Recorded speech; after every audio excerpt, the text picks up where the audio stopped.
Everybody hear me okay?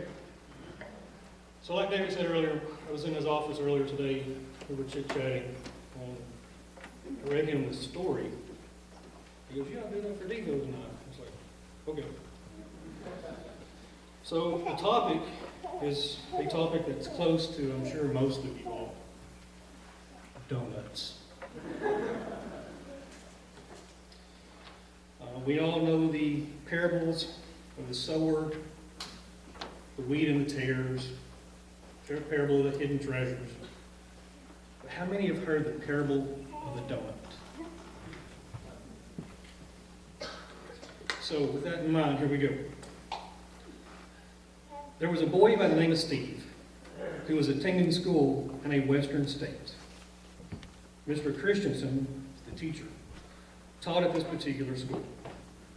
He had an open door policy and would like to take in any student that had been thrown out of another class as long as they would abide by his rules. Steve had been kicked out of his sixth period and no other teacher wanted him, so he went into Mr. Christensen's class. Steve was told that he could not be late, so as like most students, he arrived just seconds before the bell rang. And he would sit in the very back of the room. He would also be the first to leave after class was over. One day, Mr. Christensen asked Steve to stay after class so they could talk. After class, Mr. Christensen pulled Steve aside and said, "You think you're pretty tough, don't you?" Steve answers, yeah, I do." Then Mr. Christensen asked, "How many push-ups can you do?" Steve said, "I do 200 every night." 200? That's pretty good, said Mr. Christensen. "Do you think you could do 300? Steve replied, "I don't know. I've never done 300 at a time." "Do you think you could?" asked Mr. Christensen. "Well, I can try," said Steve. "Can you do 300 in a set of 10? Or let me rephrase that. Can you do 300 in sets of 10? I need you to do 300 in sets of 10 for this to work. Can you do it? I need you to tell me that you can do it." Steve said, "Well, yeah, I can do it. I can do it." Mr. Christensen said, "Good. I need you to do that this Friday." Friday came, and Steve came to class early and sat in the front of the room. When class started, Mr. Christensen pulled out a big box of donuts. Now, these weren't the normal kinds of donuts. They were the extra fancy, big, with cream centers, with frosted swirls. Everyone was pretty excited because it was Friday, it was the last day of class, and they were going to get donuts. Mr. Christensen went to the first girl in the first row and asked, "Cynthia, do you want a donut?" Cynthia said yes. Mr. Christensen then turned to Steve and asked Steve, "Would you please do 10 push-ups so that Cynthia can have a donut?" Steve said, "Sure," and he jumped down from his desk and did a quick 10. Then Steve sat back in his desk, and Mr. Christensen put a donut on Cynthia's desk.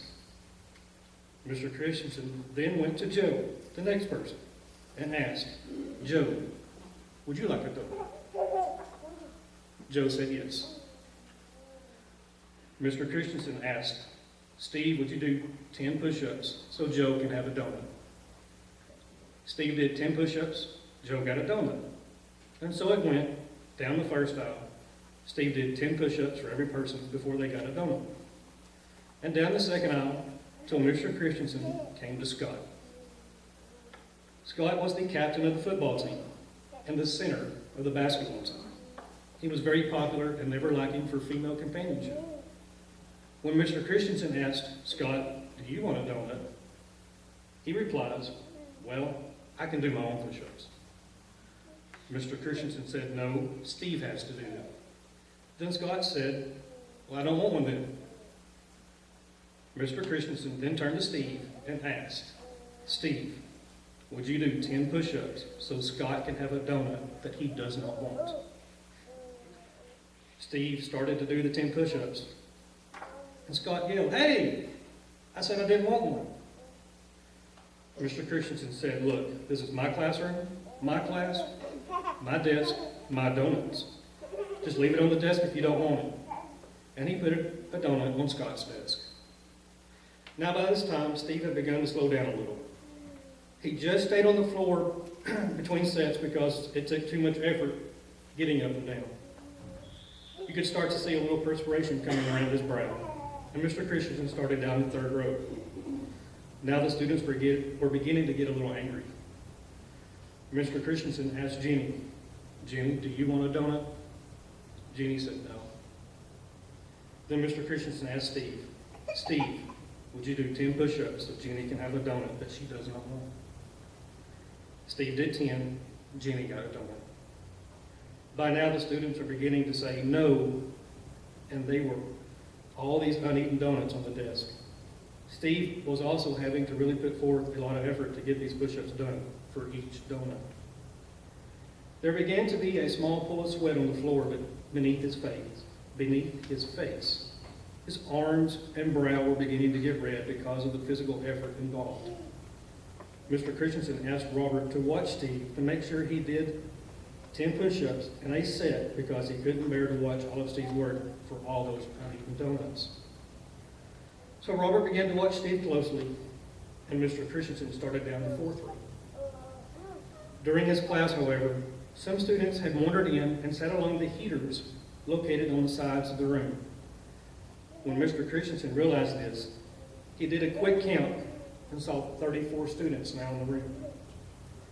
He started to worry if Steve would be able to make it. During his class, however, some students had wandered in. Back up. Mr. Christensen went to the next person, and the next, and the next. And at the end of the row, Steve was really having a hard time.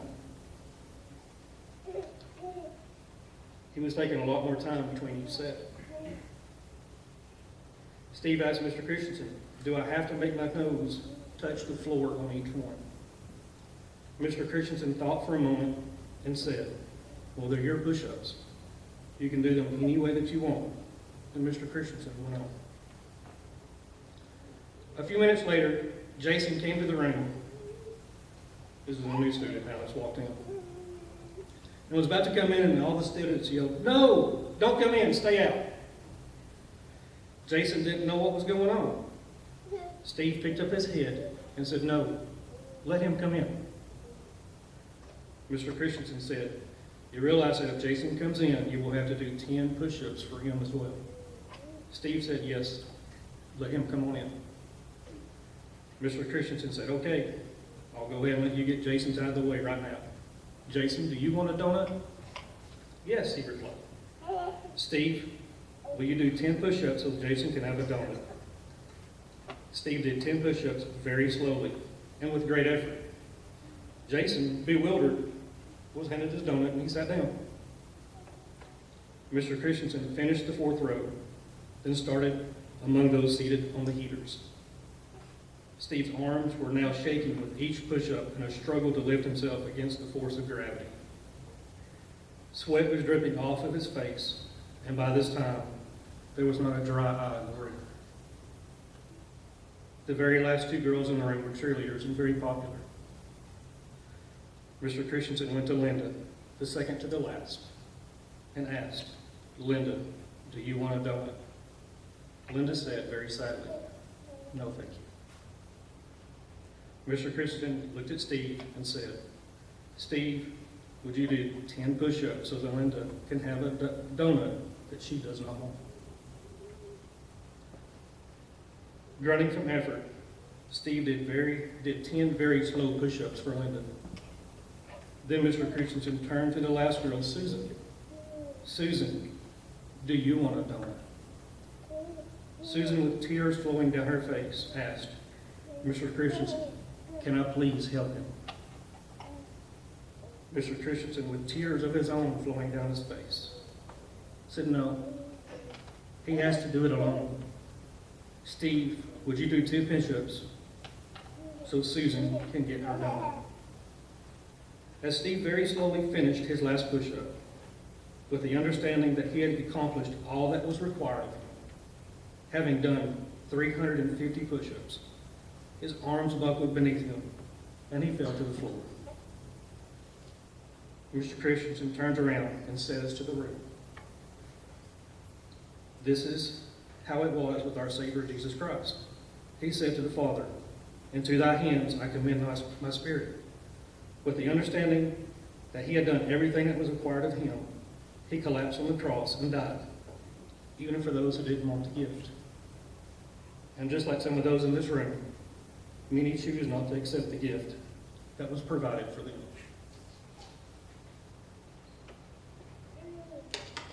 So there's your parable of the donut. So at this time, if anybody has any wishes of the church, needs any prayers, come forward as we stand and sing.